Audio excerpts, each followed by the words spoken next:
Guess who got brands talking? brandlive.co.za.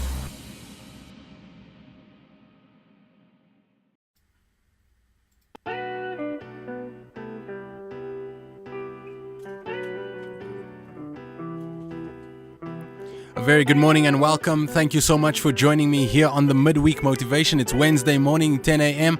My name is Keenan Paulson. I'm the author of the book called How to Win. Before you begin, I'm also the head facilitator at Mind Factory, and today's show is all about what do you believe?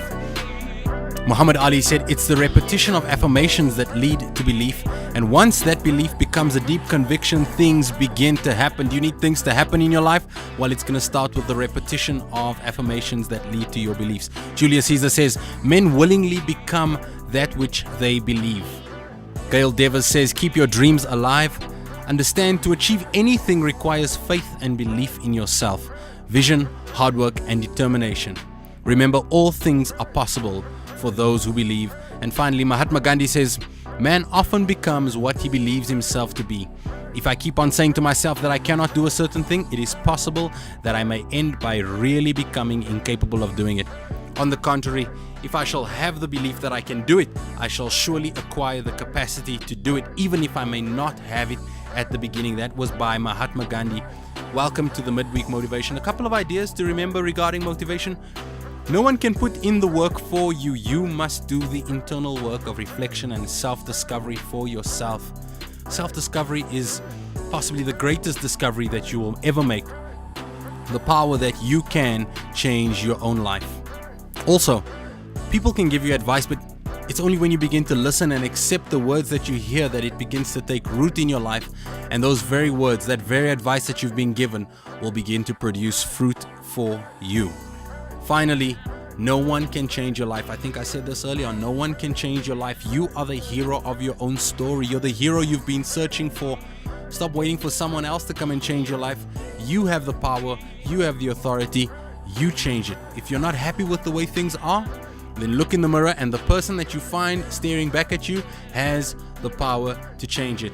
All this and more coming up later in the show. We also have a poem by Sienna Harlequin entitled I Believe.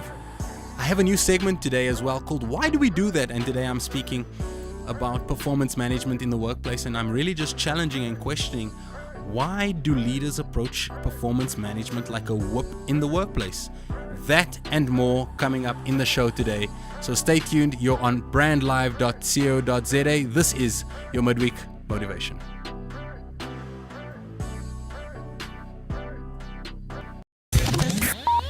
brandlive.co.za. Have you ever thought about the power of social media? Social media has the power to make your business grow. Yeah. Why don't you let us manage your social media? Because our business is to see your business grow. Visit us at www.beastdownmedia.co.za. Making a bold statement yet blending into the surrounding suburbs of Melville, 27 Boxes is a realization of edgy design and practical implementation. A radical departure from the shopping malls of our generation, yet not a return to the high streets of our youth.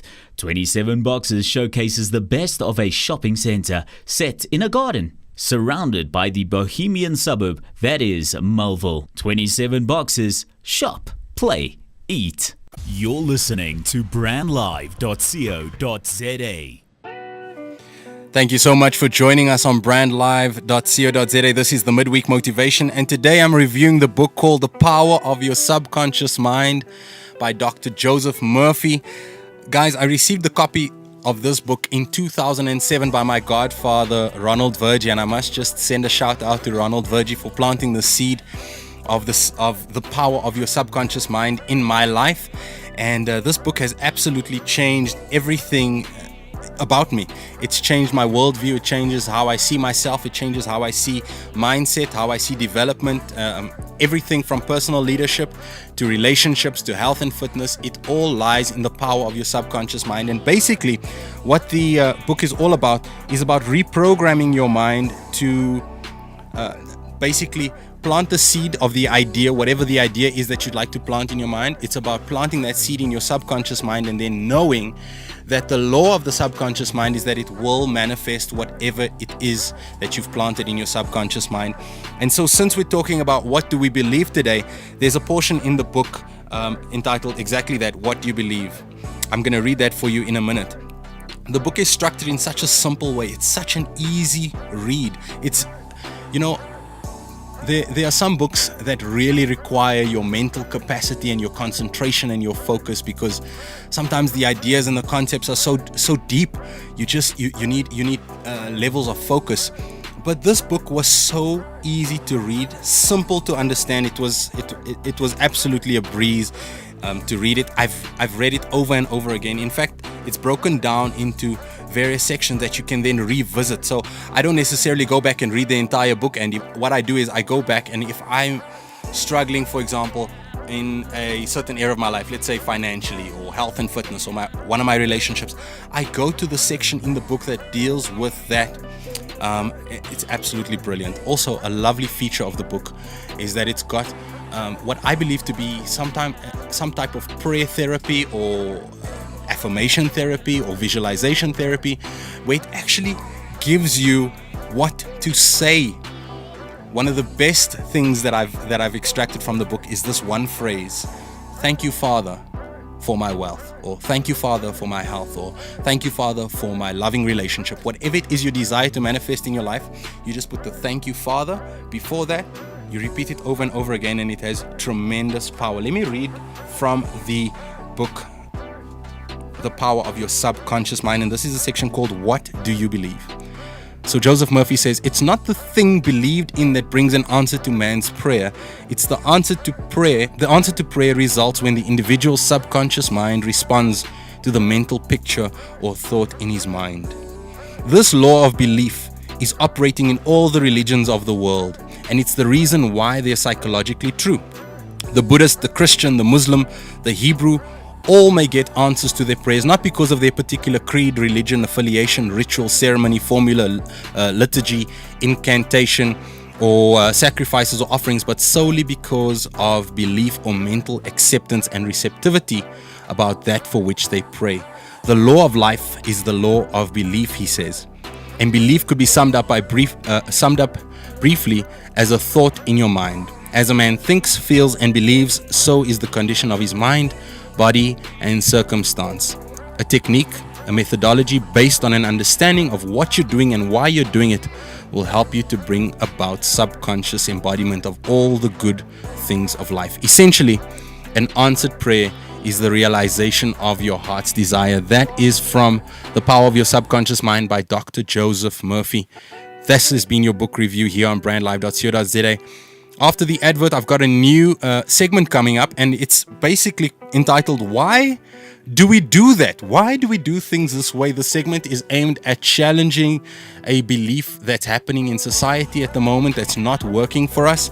And I'm just going to challenge this ideology, this thinking, in this segment called "Why Do We Do That?" That's coming up right after the break. You're at the Midweek Motivation here on brandlive.co.za. brandlive.co.za.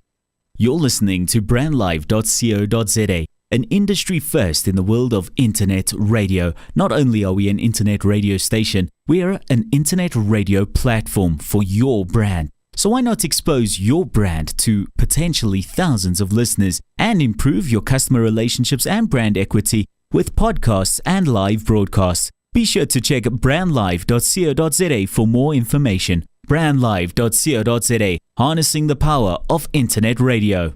You're listening to brandlive.co.za. Beautiful. Welcome back to the Midweek Motivation here with me, Keenan Paulson on brandlive.co.za. It's every week, every Wednesday at 10 a.m. And the next segment is called, Why Do We Do That? Why do we do that? I'm just asking the question. And so today I'd like to deal with this idea around performance management in the workplace. Why do we do it the way some leaders do? I've spoken to so many salespeople and managers alike, and there's a general idea that performance management is actually a scare tactic to drive fear into your employees so that they can reach their target. And it's generally found within the sales environment. Why do we do that? I was personally a victim of this mentality and leadership, and I ask this because is fear able to inspire peak performance within anybody? I mean, think about the time when you performed at your best. Was it fear that drove you? Or was it the passion for your job? Or was it the passion for your industry that drove you? Is fear able to inspire peak performance? Now, I know that it's a generalization and not all leaders are using performance management in this way, but I've experienced it so many times that I thought it would be worth addressing. Why do we use performance management like a whip in the workplace? If you're a manager, are you aware that performance management, or as a staff member, when your staff members are on performance management, are you aware that it's more of a ball and chain rather than a performance enhancer? I mean, please hear me. The original ideology is to assist an underperforming staff member reach their full potential, to make their targets and so forth and so on.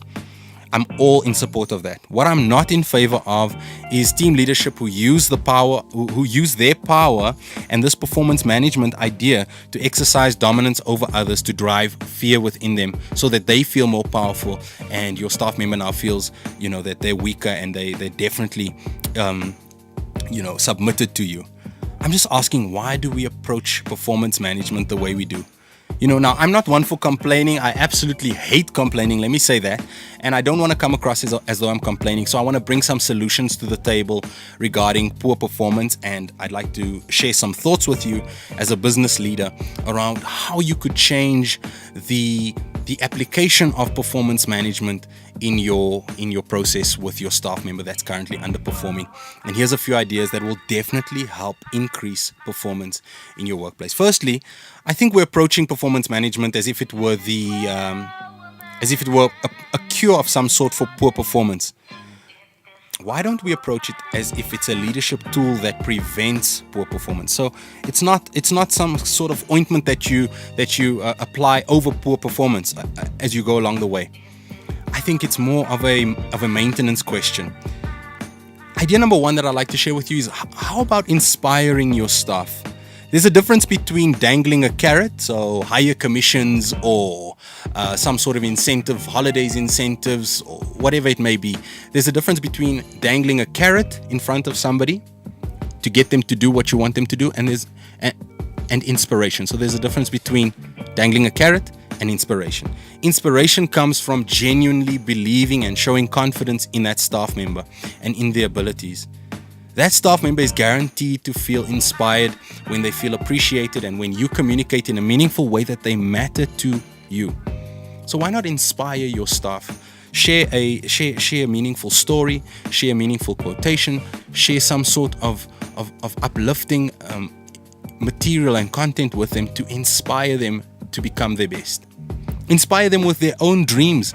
A very effective exercise is asking the question, what do you want? Why are you working here? Why are you in this position? What do you see for yourself?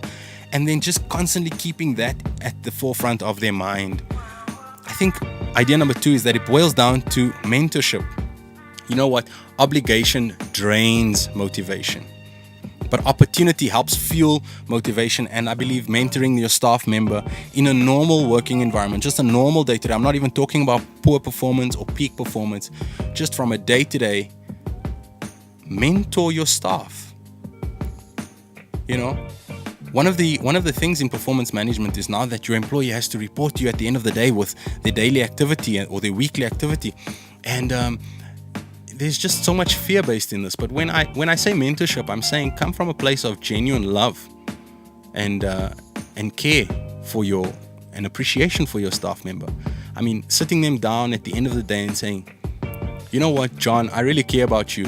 And because I care about you, man, let's share some ideas of of what you've done for the day, and maybe how we can improve on what you've done today. How can we make tomorrow better? That's just in a normal day-to-day running of your team. So the third idea that I'd like to leave with you is continually invest in your staff's training and development. I particularly I worked for a company where training and development was a once a week Friday meeting when everybody was tired, nobody really wanted to be there, and all we spoke about was what's happening in the industry.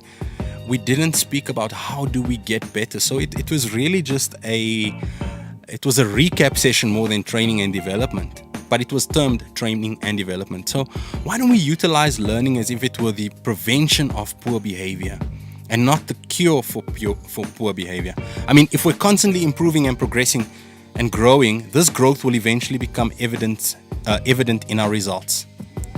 Finally, I'd like to leave you with this: focus on mindset. It's rare that performance management focuses on the way staff member is thinking. It's always focused on the activity. Are you making all your cold calls? Are you seeing your clients? All these external circumstances and external forces. But I'm asking the question, why don't we look deeper? Why don't we ask the staff member, what do you believe about this company? What do you believe about yourself? What do you believe about the industry? Do you genuinely think that the solution you're offering to the client is going to help them? Do you have other ideas on how you could apply this better? When we start asking those type of questions, I believe we're mining for the value within that particular staff member, and they're not just a number. They're not just a bum on a seat doing a job. You actually then begin extracting their values, their beliefs, their mind. And so instead of addressing the behavior, why don't we address the beliefs that could be potentially holding your team back? This segment was called Why Do We Do That? Performance management. Why do we use it as a whip? Performance management should be for everybody, not just for those staff who are underperforming. This is the Midweek Motivation. Up next, I've got a poem by Sienna Harlequin called I Believe.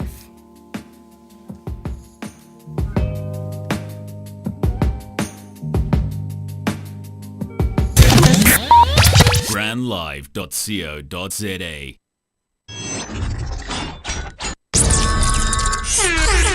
The Dramatic Talk with myself, Bongani Drama. Bringing you insightful conversations on the Convo Corner, your latest celebrity news on Dramatainment, and your latest fashion news on Stash and Fade. This is Bongani. And myself, Rose Rataha, bringing you your latest news and sports updates. Every Wednesdays, 2 to 3 p.m. Only on www.brandlive.co.za. Are you an innovator and solution provider? The Innovation Hub is looking for entrepreneurs in the ICT, advanced manufacturing, bioeconomy, and the green economy sectors. If you have an innovative prototype or startup business which addresses an existing market need and you're predominantly based in Gauteng, we invite you to apply for one of our incubation programs. For more information, visit theinnovationhub.com or call 012-844-0000. The Innovation Hub is a wholly owned subsidiary of the Gauteng Growth and Development Agency. You're listening to brandlive.co.za. Welcome back to the Midweek Motivation, here with me, Keenan Paulson. I've got a poem called I Believe by Sienna Harlequin. The poem goes like this. I believe that the sun shines after the rain. I believe that if you don't get hurt, you'll never gain. I believe in not doing things the easy way. I believe that being selfish doesn't pay. I believe in a second chance. I believe in a lifelong romance. I believe there is life after death and standing up to a life of mess. I believe in love at first sight. I believe that revenge isn't right. I believe that first impressions last and there's nothing better than a good laugh. I believe that dreams do come true. I believe there's a destiny for me and you. I believe that good things come to those who wait. I believe love never arrives too late. I believe something good comes from something bad. I believe that for tears of happiness, there are tears of sad. I believe everyone has a guardian angel, and the good you do will be rewarded well. I believe sometimes there's no explanation. I believe money can't buy people's affection. I believe you don't know what you've got until it's gone. I believe a new day arrives with every dawn. I believe a smile can be contagious. I believe in being very outrageous. I believe in living with no regrets. I believe that life is as good as it gets. I believe that God watches over us. I believe the little things are worth the fuss. I believe you have each friend for a reason. I believe you will get punished for treason. I believe that what comes first is family.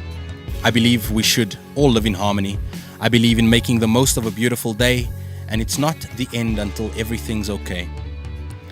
I believe absence makes the heart grow fonder.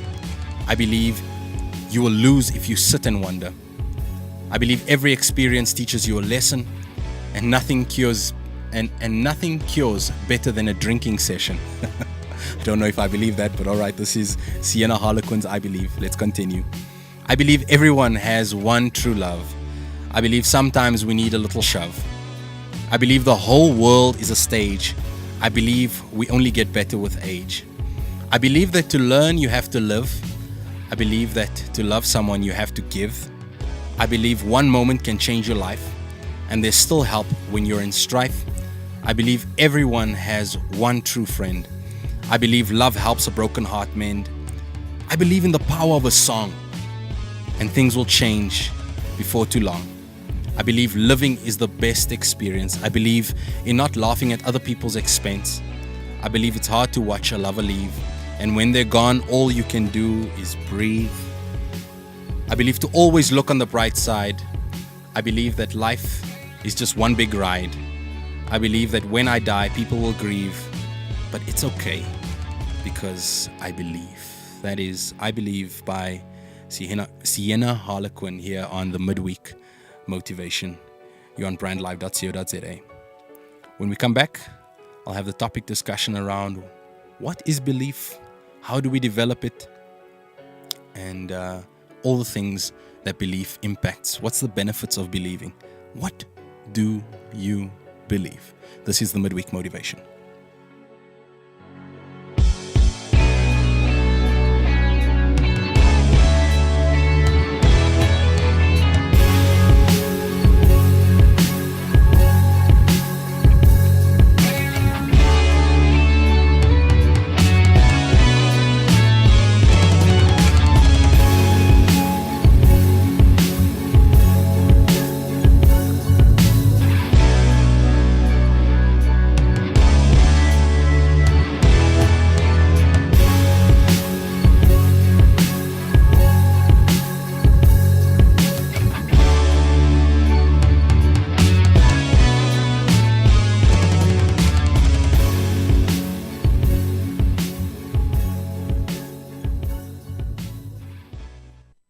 You're listening to brandlive.co.za.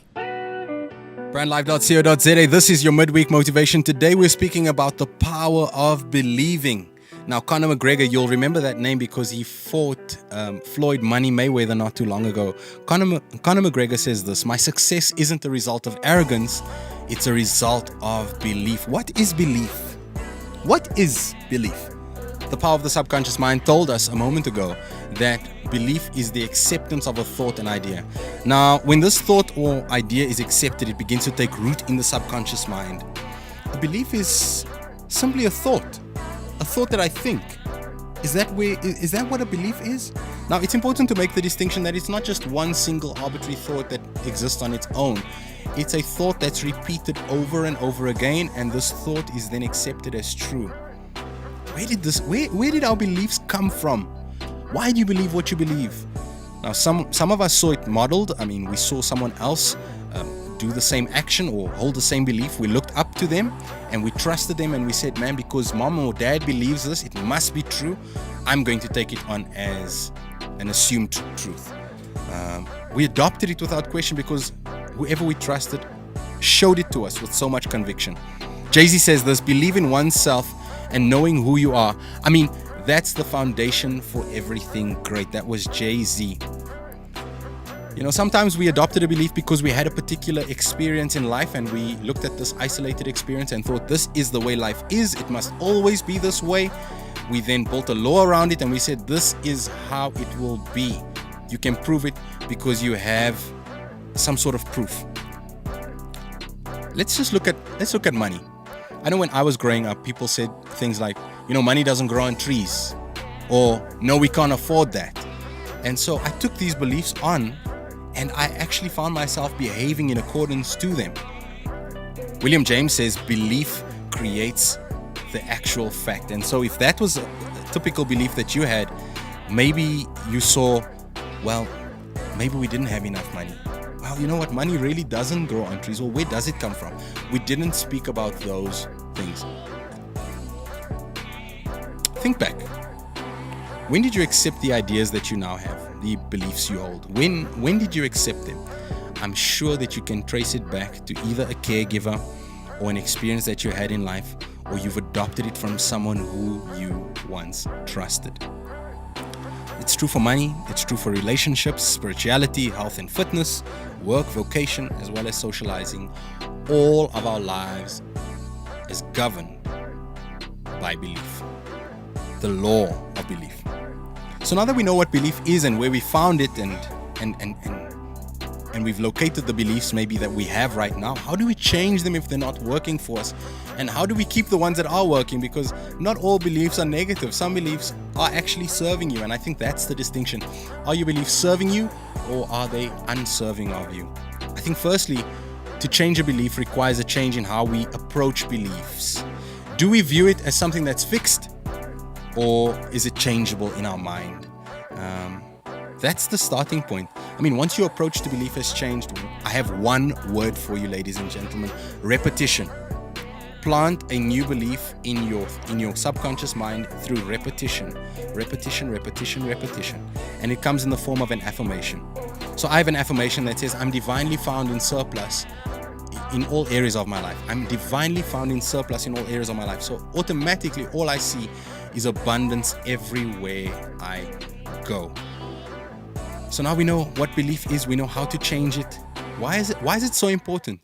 I believe beliefs form the blueprint for our behaviors. We cannot perform any activity or any action outside our convictions and outside of our compulsions.